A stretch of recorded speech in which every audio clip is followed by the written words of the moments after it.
తాళి కట్టి ఆమెతో 10 ఏళ్లకు పైగా కాపురం చేసి 2 పిల్లలను కన్నానన్న అనుబంధమైన అతడికి గుర్తుకు రాలేదేమో. నా అనుకున్న వాళ్ళ కాలికి తట్టు తగిలి బొట్టు నెత్తురు కారితేనే మనసు అల్లాడుతుంది. అలాంటిది కట్టుకున్న భార్యను కత్తితో విచక్షణ రహితంగా పొడిచి చంపి అదే కత్తితో ఆమె మృతదేహాన్ని ముక్కలు ముక్కలుగా కోసాడు ఆ భర్త. ఆ ఖండిత భాగాలను కుక్కర్లో వేసి ఉడికించి ఆ ముక్కలను 3 రోజుల పాటు ఎండబెట్టి రోకలతో దంచాడు. ఆ పొడిని తీసుకెళ్లి ఓ చెరువులో పడేశాడు. భార్య ఎవరితోనో వివాహేతర సంబంధం కొనసాగిస్తుందనే అనుమానంతోనే అతడంత ఘోరానికి పాల్పడ్డాడు. ప్రణాళిక ప్రకారం భార్యను చంపి మృతదేహాన్ని మాయం చేసేందుకు ఆ దుర్మార్గుడు తొలుత ఓ వీధి కుక్కను చంపి ముక్కలుగా కోసి ఆ అవశేషాలను చెరువులో పడేసినట్లు తెలిసింది.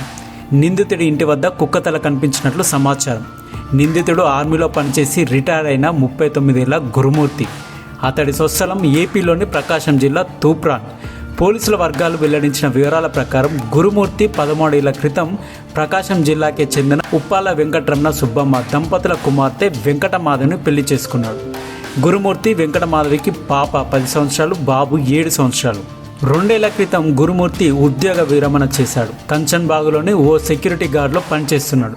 గురుమూర్తి కుటుంబం మీర్పేట కార్పొరేషన్ పరిధిలోని జిల్లెలగూడ శ్రీ వెంకటేశ్వర కాలనీలో ఓ అద్దె ఇంట్లో ఉంటుంది. కొన్నాళ్ళుగా భార్య ప్రవర్తనపై అనుమానం పెంచుకున్న గురుమూర్తి ఆమెతో తరచూ గొడవ పడుతూ తీవ్రంగా వేధించేవాడు. పండుగ ముందు రోజు అంటే ఈ నెల 13న కూడా భార్యతో గొడవ పడి ఆమెను కత్తితో పొడిచి చంపాడు. ఆ మృతదేహాన్ని ముక్కలుగా కోసి కుక్కర్లో ఉడకబెట్టి ఆ అవశేషాలను 3 రోజుల పాటు ఇంట్లోనే ఎండబెట్టి దంచి ఆ పొడిని బకెట్లో వేసుకొని జిల్లెలగూడ చెరువులో పడేశాడు. ఇంత చేసిన ఇతడు ఏమీ తెలియనట్టు అత్తతో కలిసి ఫిర్యాదు చేశాడు పోలీసులకు. భార్యని హత్య చేసిన 3 రోజుల తర్వాత 16వ తేదీన గురుమూర్తి నగరంలోనే మరో చోట ఉంటున్న తన అత్తగారైన సుబ్బమ్మకు ఫోన్ చేసి మాధవి తనతో గొడవపడి ఇంట్లో నుంచి వెళ్ళిపోయిందని నమ్మించాడు. అదే రోజు ఆమెతో కలిసి మీర్పేట పోలీస్ స్టేషన్కి వెళ్ళి ఫిర్యాదు చేశాడు. వారు మిస్సింగ్ కేసు నమోదు చేశారు. కాగా భార్యను హత్య చేయాలనే పథకంలో భాగంగానే అతడు సంక్రాంతి పండుగ సెలవుల పేరుతో 2 పిల్లల్ని తన అత్తగారింటికి పంపించాడు.